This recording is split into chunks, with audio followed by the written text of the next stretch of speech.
आज 8 सितंबर 2022। आज की साकार मुरली रंगीन बड़े बड़े अक्षरों में पढ़ें, सुने और मंथन करें।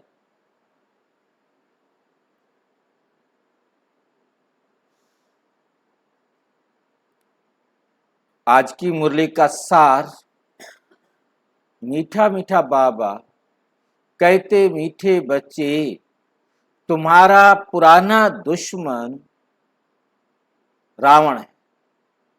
तुम्हारा पुराना दुश्मन रावण है। तुम्हारी लड़ाई बड़ी खौफनाक है। तुम्हारी लड़ाई बड़ी खौफनाक है। तुम जितना एक के साथ योग लगाएंगे, एक कौन? एक बाप के साथ योग लगाएंगे, उतना दुश्मन पर जीत पाने का बल मिलेगा। उतना दुश्मन पर जीत पाने का बल मिलेगा। प्रश्न, तुम ब्राह्मणों की डिपार्टमेंट दुनिया के मनुष्यों से बिल्कुल ही भिन्न है। कैसे और कौन सी? तुम ब्राह्मणों की डिपार्टमेंट दुनिया के मनुष्यों से बिल्कुल ही भिन्न है। कैसे और कौन सी? कौन सी डिपार्टमेंट है और कैसे भिन्न है? तुम ब्राह्मणों की डिपार्टमेंट है बाबा की श्रीमत पर पावन बनना और बनाना। ऐसा काम दुनिया में कोई डिपार्टमेंट नहीं है, कोई ऐसी विभाग नहीं है जो ऐसा काम करे। तुम योग बल से अपने पापों को भस्म करते, अपने पापों को भस्म करते। यहां एक बात और जोड़ने वाली है, आत्मा। बाकी सब देह समझकर देह को शुद्ध करने के लिए तीर्थ यात्राओं पर जाते, वहां देह को नहला धुला कर आ जाते, हो गए साफ। क्योंकि वो खुद को देह समझते तो साफ भी तो देह को ही करेंगे ना। परंतु ये डिपार्टमेंट हम अपने आप को आत्मा समझते और साफ भी किसको करते? आत्मा। पावन किसको बनाते? आत्मा को बनाते। खुद भी पावन बनते और सबको भी पावन बनाते। ये तो वंडरफुल बात है ना। तुम्हारी सब मनोकामनाएं बाप पूरी करते हैं। मनुष्य तो कुछ करते उससे नीचे ही उतरते आते। उससे क्या होते हैं? क्यों? क्योंकि वो जो कुछ भी करते देह समझ कर करते, और हम जो कुछ भी करते आत्मा समझ कर करते। हम आत्मा समझ कर करते। देह समझने के कारण वे दिन प्रतिदिन और पतित बनते जाते। कुछ भी करते आत्मा की गुण व शक्तियां क्षय होती जाती। दुनिया वाले रिद्धि सिद्धि आदि सीख लेते हैं। वो क्या सीखते हैं? रिद्धि सिद्धि। उनकी रिद्धि सिद्धि देह सोच करके होती है। देह के लिए वो अनेक प्रकार के जादू टोने, अनेक प्रकार के विधियां दुनिया को यूज करते हैं, जिससे वो सांसारिक सुविधाओं को प्राप्त करने के लिए जो कुछ भी करते भाई नौकरी लगने के लिए यज्ञ करो, ठीक है कहने, या उपवास रखो शादी करने के लिए, मतलब ऐसी रिद्धियां सिद्धियां सीखते जिनसे स्थूल संसार की चीजों की प्राप्ति हो जाए। और रिद्धि सिद्धि, रिद्धि सिद्धि कौन है? हाँ, गणेश की पत्नियां हैं, ठीक है कि नहीं, और ब्रह्मा की मानस बेटी हैं।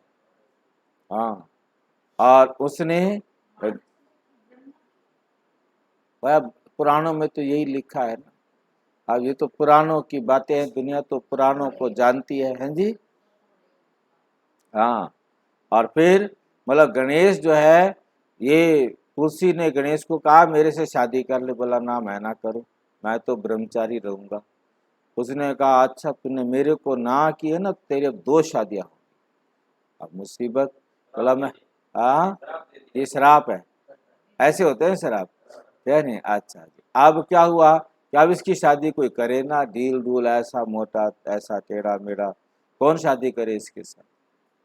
तो फिर जो है ना इसने क्या किया कि इसकी शादी ना हो, तो इसने देवताओं की शादी रोकनी शुरू कर दी, उसमें विघ्न डालने शुरू कर दिए। देवता बेचारे परेशान हो गए कि हमारी शादियां ना होती, यो गणेश हमारी शादी ना करने देवे। तो ब्रह्मा के पास गए, ब्रह्मा ने कहा ठीक है।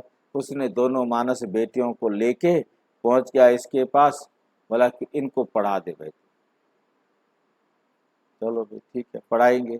अब जो भी मैसेज आवे शादी का, तो देवताओं का, तो ये दोनों उसका ध्यान और चूहे का भी ध्यान, डिंकी जी महाराज, उनके चूहे का नाम है डिंकी, और दोनों का ध्यान भटका देवे। डिंकी फॉरेन नाम है, विदेशी नाम है। हाँ श्री डिंकी जी, श्री लगाना है साथ में, नहीं तो गड़बड़ हो जाएगी, नाराज हो जाएगा। हाँ श्री डिंकी जी, और ये जो है ना दोनों विघन डालने वाले, इन दोनों का वो ध्यान भटका देवे, उनकी शादियां हो जावे। अब गुस्सा आवे गणेश को कि उनकी शादियां हो रही हैं, उनको पता लग गया ये दोनों हमारे पल्ले पड़ गई हैं, और ये दोनों हमारे को तो श्राप देने वाला था कि ब्रह्मा जी भागते, रुक रुक बेटे रुक, इनको श्राप मत दे, तू इनके साथ शादी कर। फिर देवताओं की जान छूटी, उनकी भी शादी होने लगी। बताओ ऐसी रिद्धि सिद्धि दुनिया वालों की है, कैसी समझ में नहीं आ सकती। मतलब देवताओं को भी शादी का इंतजार है, शादी की जरूरत है। और फिर 2 बालक भी हो गए, क्या नाम है इनके बच्चों के? गणेश के बच्चों के नाम क्या हैं? शुभ और लाभ। ठीक है कि नहीं? मतलब हाँ जैसे मर्जी आई उनकी, परंतु वो क्या बने, होते भी दिखाए। हाँ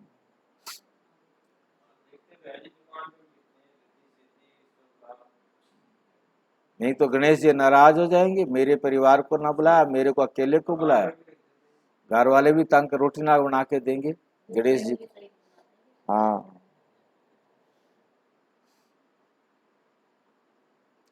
परंतु पतित तो बनते ही जाते हैं। गीत, हमारे तीर्थ ओम शांति। इस पुरानी दुनिया में रहते हुए तुम बच्चों को इस पुरानी दुनिया से कोई नाता नहीं रहा। तुम बच्चों को इस पुरानी दुनिया से कोई नाता नहीं रहा। तुम नई दुनिया के लिए पुरुषार्थ कर रहे हो, तुम नई दुनिया के लिए क्या कर रहे हो? पुरुषार्थ कर रहे हो, बेहद के बाप से वर्षा लेने के लिए। जब तक स्थापना हो तब तक भल पुरानी दुनिया में बैठे हैं, परंतु तुम्हारा सारा ध्यान स्वर्ग की सच्ची कमाई तरफ है। स्वर्ग की सच्ची कमाई तरफ है। विनाश तो होना ही है, आसार ऐसे देखने में आते हैं। ये भी जानते हो कि इस रुद्र ज्ञान यज्ञ से विनाश ज्वाला निकली, विनाश ज्वाला निकली है, जरूर हमारे अथवा भारत के कल्याण के लिए ये महाभारत लड़ाई लगी, ये महाभारत लड़ाई लगनी है। अभी वास्तव में तुम किस से लड़ाई नहीं करते? अभी वास्तव में तुम किस से लड़ाई नहीं करते हो? तुम तो डबल अहिंसक हो। तुम्हारे पास ना काम की और ना क्रोध की हिंसा, ना तुम काम की हिंसा करते हो और ना ही क्रोध की हिंसा करते हो। मुख्य हिंसा काम की कही जाती है। ये तो है ही पतित दुनिया। किस कारण पतित बने हो? विकार के कारण। यह काम विकार आदि मध्य अंत दुख देता है। क्रोध के लिए नहीं कहा जाता। अपवित्रता और पवित्रता की बात है। काम ही सबको धोखा देता है। इस काम पर ही अबलाओं पर अत्याचार होते हैं। एक पवित्र बने दूसरा ना बने तो झगड़ा हो पड़ता है, तो झगड़ा हो पड़ता है। बाप कहते हैं दोनों को प्रतिज्ञा करनी है ज्ञान चिता पर बैठने की। वे काम चिता पर बिठाते हैं। बाप वे सौदा कैंसल कराते हैं।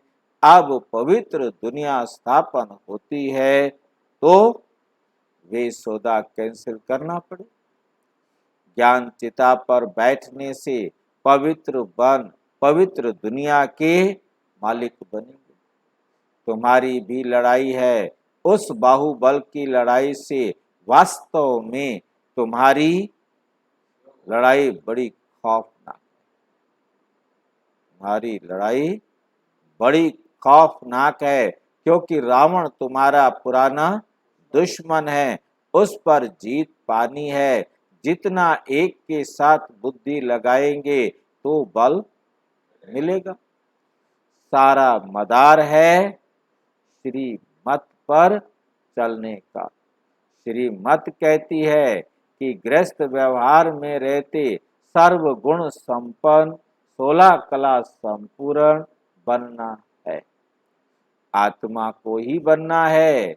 आत्मा 16 कला संपूर्ण थी।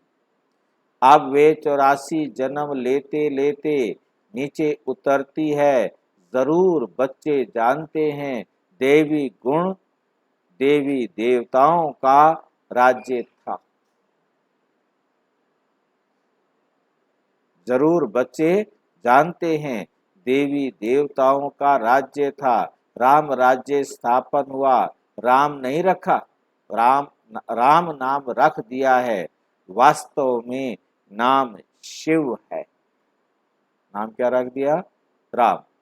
शिवाय नमः कहते हैं, रामाय नमः नहीं कहते। शिव बाबा अक्षर बहुत राइट है। राम को बाबा कोई कहते नहीं। कृष्ण को बाबा नहीं कहते तो आज बाबा कहते। राम को भी बाबा नहीं कहते हैं। शिव को बाबा कहते हैं। राम यानी परम पिता परम आत्मा, ना कि रघुपति राघव राजा राम पतित पावन सीताराम। मनुष्य जो सुनाते हैं वे सुनते हैं वही बोलते जाते हैं। अब सिवाय तुम बच्चों के और कोई भी परम पिता परम आत्मा के साथ यथार्थ योग नहीं लगाते हैं।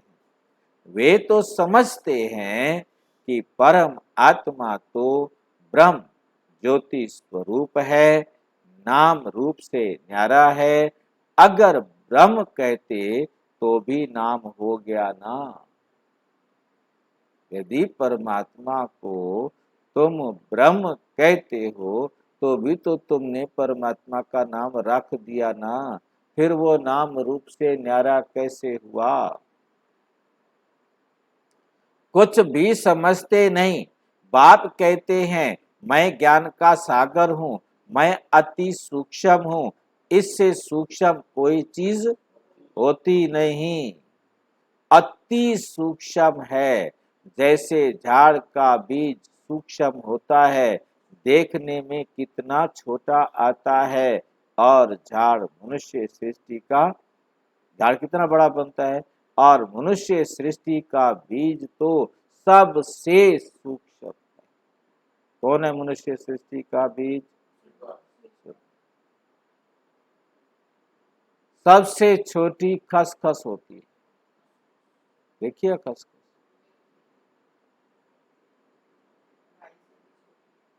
बहुत पतली होती है, उनके झाड़ बहुत बड़े होते हैं। वो इतनी पतली होती है खसखस, और उसके झाड़ इतने बड़े होते हैं, तो परम पिता परमात्मा तो उनसे भी अति सूक्ष्म बिंदी। बाप कहते हैं मैं जो हूं, जैसा हूं, इस रीति तुम्हारे में भी नंबरवार जानते। कितना छोटा, जिसे हम देख ही नहीं सकते, जिसको हम विजुलाइज नहीं कर सकते, इन आंखों से देख नहीं सकते, जिसकी हम कल्पना भी नहीं कर सकते, क्योंकि कल्पना करना तो कोई ना कोई इमेज देना, और उसे हमने इमेज क्या दे दी? स्टार, जिसके कारण गलतियां हो रही। अब सारे समझते हम एक वृक्ति में चमकता हुआ सितारा है, तो हम योग में बैठते तो भ्रिकुटी में देखते एक सितारा हूं मैं, मेरे को लाइट दिखाई दे रही है। बहुत सारे भाई बहन इस प्रकार की लाइट को देखकर देखने की कोशिश करते रहते हैं। कईयों का तो प्रश्न आता है हमें लाइट दिखाई नहीं देती है। कई कहते हैं हम तो लाइट ही लाइट देखते रहते हैं। बस वो एक सितारा सा अपने बुद्धि में विजुलाइज कर लेते हैं और उस सितारे को देखते रहते हैं। जब सूक्ष्म वतन में जाते हैं तो समझते हैं मैं एक सितारा सूक्ष्म वतन में जा रहा हूँ, मैं एक सितारा परम धाम में जा रहा हूँ। और फिर वहां से लाइट आ रही है। अब कई तो विजुलाइज कर लेते हैं सितारे को, और कईयों को लगता ही नहीं कि मैं सितारा जा रहा हूँ। कहाँ है सितारा? वो लाइट जा नहीं, सारा काम खराब हो गया। कोटों में कोई ही इस राज को समझते हैं, शिव बाबा जैसी महिमा और कोई भी मनुष्य आत्मा की नहीं हो सकती। कैसे आकर पतित दुनिया को पावन बनाते हैं, सम्मुख आकर बच्चों को पढ़ाते हैं, कुछ भी जानते नहीं हैं, ना मुझे जानते हैं ना चक्र को जानते हैं। अभी तुम नंबरवार पुरुषार्थ अनुसार जानते हो, तुम्हारा इस पुरानी दुनिया की बातों से ताल्लुक नहीं है। मनुष्य तो घोर अंधियारे में है, उनका तो धंधा है ही है अपना, तुम्हारा धंधा अपना है। तुम हो गए गुप्त योग बल की सेना, और वे हैं बाहुबल की सेना।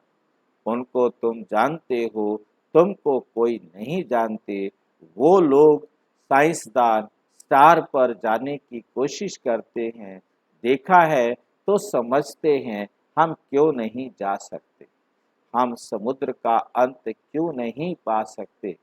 इसलिए पुरुषार्थ करते हैं।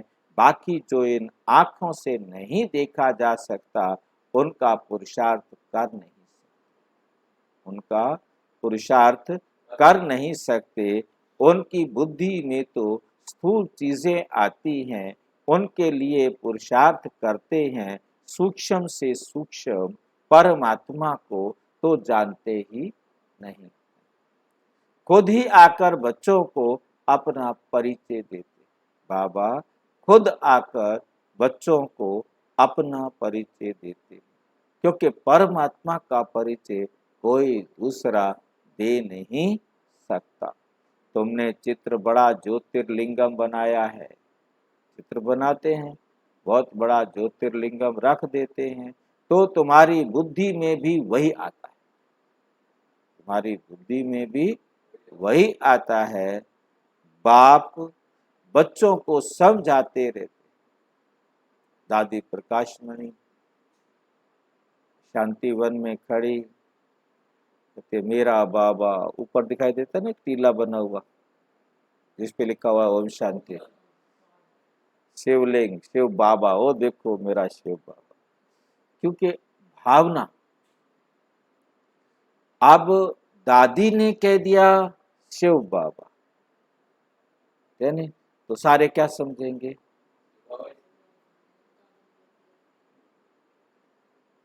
बदल गई ना बात। जैसे बाप की गत मत न्यारी है, वैसे तुम्हारी सदगति की मत सारी दुनिया से न्यारी। तुम्हारा और कोई बात से ताल्लुक नहीं है। तुम सच्चे ब्राह्मण बने हो। ब्राह्मणों का विस्तार तो कुछ है नहीं। वो ब्राह्मण लोग कहेंगे हम ब्रह्मा की औलाद है। ब्रह्मा तो हुआ प्रजापिता, उनका बाप कौन? वे तो कोई जानते नहीं, वे तो कोई जानते नहीं।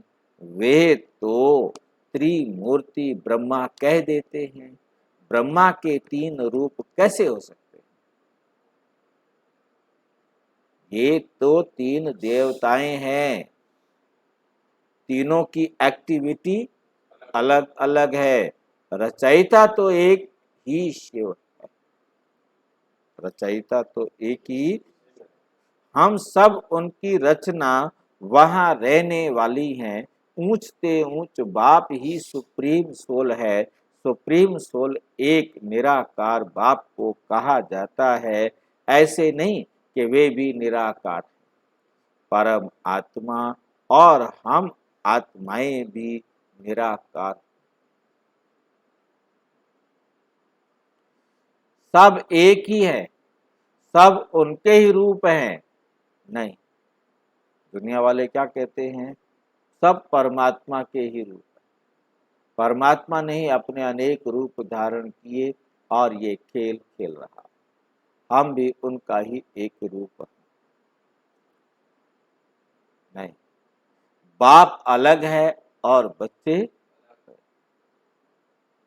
तुमको बाप ने नॉलेज दी है। शास्त्रों में तो ये बातें हैं नहीं कि ब्रह्मावंशी ब्राह्मणों को परमपिता परमात्मा बैठ पढ़ाते।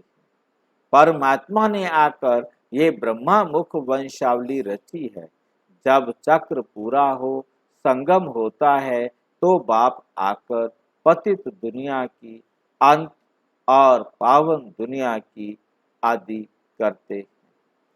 तो जरूर संगम पर ही आना पड़े। पावन बनने में टाइम लगता है। आधा कल्प से सिर पर पापों का बोझा है। योग अग्नि से जो आत्मा में खाद पड़ी है, वे निकलती है। तुमको सतो प्रधान बनना है। हम जो पतित बने हैं, याद से ही हम पावन बनते जाएंगे, याद से हम पावन बनते जाएंगे। कितना सहज है, कितना सहज है। हमको फिर से 84 जन्मों का चक्र लगाना है। बच्चों को ये नॉलेज मिली है। बाप भी कहते हैं हम तुमको फिर से राजयोग सिखलाने आए हैं। बाप वर्षा देते हैं और रावण श्राप देते हैं। ये बाप ही बैठ समझाते हैं। इस समय बाप आकर सब मनोकामनाएं पूरी करते। बाप आकर सब मनोकामनाएं पूरी करते हैं। अशुभ कामनाएं तो माया पूरी करती है।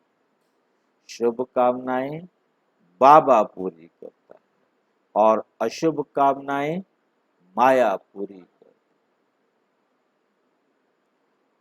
अशुभ कामनाएं देह के कारण आई है ना, आजकल रिद्धि सिद्धि वाले बहुत पैसा कमाते हैं,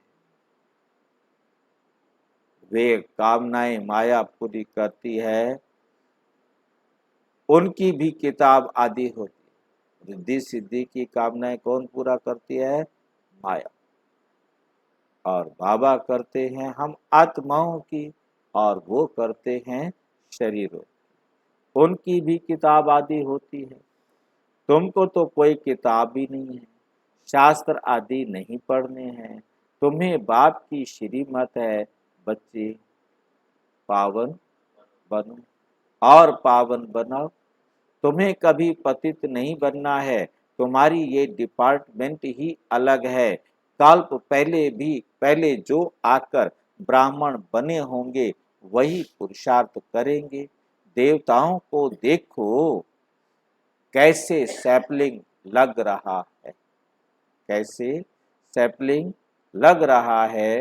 ब्राह्मण बनते जाते हैं, जो थोड़ा भी सुनकर जाते तो प्रजा में आ जाएंगे, राजधानी में आ जाएंगे ना। मौत सामने खड़ा है, खिट पिट थोड़ा जोर भी भर सकती है, बंद भी हो सकती है। बुद्धि कहती है कि अर्जुन अभी थोड़ा देरी है, अर्जुन अभी थोड़ा देरी है। राजधानी अभी कहाँ स्थापन हुई है। राजाओं सन्यासियों आदि को अर्जुन ज्ञान कहाँ दिया है। विवेक कहता है विनाश में थोड़ी देरी है, बाकी रिहर्सल होती रहेगी, रिहर्सल होती रहेगी। वंडर है ना, वे यज्ञ रचते हैं लड़ाई बंद करने के लिए, और भगवान ने यज्ञ रचा है। क्यों रचा है अभी? भगवान ने रचा है सारी दुनिया का परिवर्तन करने के लिए। फिर ब्रैकेट में क्या लिख दिया है? विनाश के लिए। थोड़ा शांति होगी तो कहेंगे हमने यज्ञ रचा इसलिए शांति हो गई। एक बार यज्ञ सफल हुआ तो फिर चलता ही रहता है। बरसात के लिए यज्ञ रचा, बरसात हुई, बस खुश हो गए। उस पंडित को बुलाओ, वो यज्ञ करेगा तो बरसात हो जाएगी, फिर कभी नहीं होती। इतने भी यज्ञ कर लिए फिर बरसात वो अचानक इत्तेफाक से हो गई, और वो समझते हैं यज्ञ से बरसात।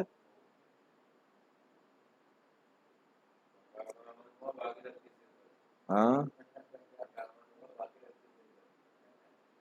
समझा नहीं। जैसे बारिश मतलब आनी थी, हाँ यज्ञ करने से आ गई, हाँ ऐसे ही मतलब गंगा को तो आना था और हाँ भागीरथ के सिर पर। हाँ। बरसात नहीं होगी तो कहेंगे ईश्वर की मर्जी। जैसे कोई शरीर छोड़ता है तो कहते हैं स्वर्गवासी हुआ, फिर तो शोक करने की दरकार ही नहीं। स्वर्ग पधारा तो अहो सौभाग्य। समझो ना, माया रावण ने सबकी बुद्धि का ताला लगा दिया। तुम जानते हो हम कल्प पहले मुआफिक फिर से पुरुषार्थ कर रहे हैं। भारत अविनाशी खंड है और कोई दूसरा धर्म नहीं था। ये तो बाद में इन्होंने निकाले हैं, ये भी ड्रामा की भावी कहेंगे। रक्त की नदियां यहाँ ही बहती हैं, एक दो में लड़ते रहते हैं। भल भाई भाई होकर बहुत समय से रहे पड़े हैं, परंतु हिंदू और मुसलमान धर्म तो अलग अलग है ना। वे आए ही बाद में हैं, तो लड़ाई इन्हों की आपस में है, तुम्हारा इससे कोई ताल्लुक नहीं। तुमको अपनी सर्विस में तत्पर रहना है। सिर्फ 3 पैर पृथ्वी ले ये रूहानी हॉस्पिटल खोलना है, फिर धीरे धीरे वृद्धि होती जाएगी। बूंद बूंद से तालाब ऐसा होगा ना। घर में भी ये चित्र रखो। बेहद के बाप से 21 जन्मों का वर्षा कैसे पा सकते हो? आओ तो समझाएं। मौत तो सामने खड़ा है। अब सिर्फ बेहद के बाप और वर्षे को याद करो। इनको मृत्यु लोक कहा जाता है। बाप कहते हैं मुझे याद करो तो मैं तुमको साथ ले जाऊंगा। तब तो कहते हैं ना, मैं कालों का काल महाकाल हूँ। अकाल तख्त है ना, तुम अकाल आत्मा हो। अकाल तख्त है ना, तुम कौन हो अकाल तख्त पर बैठने वाली? आत्मा उसे अकाल तख्त क्यों कहते हैं? क्योंकि उस पर अकाल आत्मा बैठती है, परंतु वो तख्त तो नष्ट हो जाता है। अकाल आत्मा तो कह सकते हैं, परंतु अकाल तख्त नहीं कह सकते। बच्चे समझते हैं कि हम इस दुनिया से बिल्कुल न्यारे हैं। यहाँ पढ़ाने वाला और क्या कहेंगे? और क्या कहेंगे? और क्या कहेंगे? निराकार जो बाबा कहता है वो नहीं कह सकते हैं जी। मैं भी उधर बैठा होता तो मैं भी नहीं बता सकता था। विचित्र है है नहीं? यहाँ पढ़ाने वाला विचित्र है। विचित्र माना जिसका विशेष चित्र है, जिसको हम बना नहीं सकते। आत्माओं से बात करते हैं, आत्मा ही सुनती है। आत्मा ही इस मुख द्वारा सुना रही है। आत्मा इन कानों द्वारा सुन रही है। हम आत्मा इस शरीर से ये करते हैं। आत्मा को रसना मिलती है। आत्मा ही कहती है ये मीठा है, ये खट्टा है। आत्मा में ही संस्कार रहते हैं। आत्माओं को बाप कहते हैं अब घर वापस चलना है। अब घर वापस जाना है। तुमने 84 जन्म लिए हैं। अब ये शरीर छोड़ना है। इनसे ममत्व निकालना है। सर्प भी ममत्व निकाल छोड़ देता है ना शरीर को। केचुली को ममत्व निकालते तभी छोड़ेगा। यदि उसमें मोह रहे तो कैसे छोड़ेगा? पुरानी खल छोड़ नहीं, नई ले लेते हैं। क्यों छोड़ता है पुरानी खल को? वो दिखाई नहीं देता। नंबर 1, उसे दिखाई देना मुश्किल हो जाता है। नंबर 2, चलना भी मुश्किल हो जाता है। तुम हाँ, चमक मारती है उसके अंदर। हाँ, उससे दिखाई देता है। तुम्हारी भी ये पुरानी खल है, इसको ऐसे ही छोड़ देना है। भ्रमरी का भी मिसाल तुम्हारे से लगता है। वास्तव में सन्यासी ये मिसाल दे नहीं सकते। इस पतित दुनिया में सब विकारी कीड़े हैं। इस पतित दुनिया में सब विकारी कीड़े हैं। तुम ब्राह्मणियां उन्हों को भू भू कर पतित से पावन बनाती हो। कहती हो शिव बाबा को याद करो। मनुष्यों को देवता बनाने की जादूगरी है। जादूगर, सौदागर, रत्नागर, ये सब उनके नाम हैं। अच्छा, बच्चों को समझाते तो बहुत है, फिर भी कहते हैं बाप और वर्षे को याद करो। बाप कहते हैं अगर तुम एक बार मुझ पर बलिहार जाएंगे तो मैं 21 बार तुम पर बलिहार जाऊंगा। ये सौदा तो अच्छा है ना? ये सौदा तो अच्छा है ना। शिव बाबा तो दाता है, तुमको युक्ति बतलाएंगे कि ममत्व कैसे निकालो। गृहस्थ व्यवहार में रहते श्रीमत पर चलो, इसमें पवित्रता है पस्त। इसमें पवित्रता है पस्त। ये रूहानी यात्रा है, सारा मदार यात्रा पर है। मनुष्य तो ढेर के ढेर जिस्मानी यात्राएं करते रहते। तुम्हारी एक ही रूहानी यात्रा है। तुम्हारी क्या है? एक ही रूहानी यात्रा है। जो रूह बैठ रूहों को सिखलाते। स्वयं परमात्मा बैठकर सब रूहों को सिखलाते हैं। इसमें सारी बुद्धि की बात है। इसमें सारी क्या है? बुद्धि की बात है। तुम बच्चों के पास दुख आ नहीं सकता। दुख आ नहीं सकता। तुम जानते हो इतना बड़ा विनाश हमारे लिए हो रहा है, तो तुम्हें अंदर में ह्रास दुख नहीं आ सकता। अगर आता है तो, अगर आता है तो कच्चे हैं। कच्चे हैं। ज्ञान की पूरी अवस्था नहीं। अभी क्या हैं? कच्चे।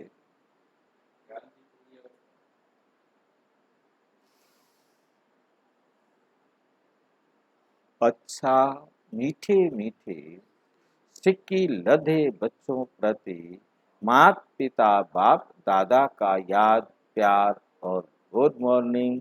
रूहानी बाप की रूहानी बच्चों को नमस्ते। हम रूहानी बच्चों की रूहानी बाप दादा को नमस्ते नमस्ते। धारणा के लिए मुख्य सार। नंबर 1, शरीर रूपी पुरानी खाल से ममत्व निकाल देना है। बुद्धि से रूहानी यात्रा पर तत्पर रहना है। पुरानी दुनिया की किसी भी बात से ताल्लुक ना रख, ज्ञान चिता पर बैठ पावन बन बाप से पूरा वर्षा लेना है। बाप से पूरा वर्षा लेना है। वरदान। पवित्रता की श्रेष्ठता को धारण कर सदा शुभ कार्य करने वाले पुरुषोत्तम व विशेष आत्मा भव। साधारण आत्माएं जब पवित्रता को धारण करती हैं तो क्या होता है? महान आत्माएं कहलाती हैं। पवित्रता ही श्रेष्ठता है। पवित्रता ही पूज्य है। ब्राह्मणों की पवित्रता का ही गायन है। कोई भी शुभ कार्य होगा तो ब्राह्मणों से ही कराएंगे। वैसे तो नामधारी ब्राह्मण बहुत हैं, लेकिन आप जैसा नाम वैसा काम करने वाली विशेष आत्मा हो। जैसा नाम वैसा काम करने वाली विशेष आत्मा हो। साधारण कर्म भी बाप की याद में रहकर करते। साधारण काम भी आप कैसे करते हो? बाप की याद में रहकर करते हो, तो वे साधारण काम भी विशेष हो जाता है। वो साधारण काम भी क्या हो जाता है? विशेष हो जाता है। इसलिए ऐसे विशेष कर्म करने वाली पुरुषोत्तम व विशेष आत्माएं हो। स्लोगन है, स्वयं द्वारा सर्व आत्माओं को सुख की अनुभूति कराना ही मास्टर सुखदाता बनना है। स्वयं द्वारा सर्व आत्माओं को सुख की अनुभूति कराना है। मास्टर सुखदाता बनना है। सुख किसको अनुभव कराना है? आत्मा आत्माओं को। रूहानी सुख, जिस्मानी सुख नहीं। कौन सा सुख? रूहानी सुख। अच्छा, विस्तार से जानने के लिए विश्व में 140 देशों में प्रजापिता ब्रह्मा कुमारी ईश्वरीय विश्वविद्यालय के किसी भी सेवा केंद्र पर संपर्क करें, या कोई प्रश्न है तो 9213106986 पर केवल टेलीग्राम करें। 9650692270 पर केवल व्हाट्सएप करें, फोन नहीं। ओम शांति।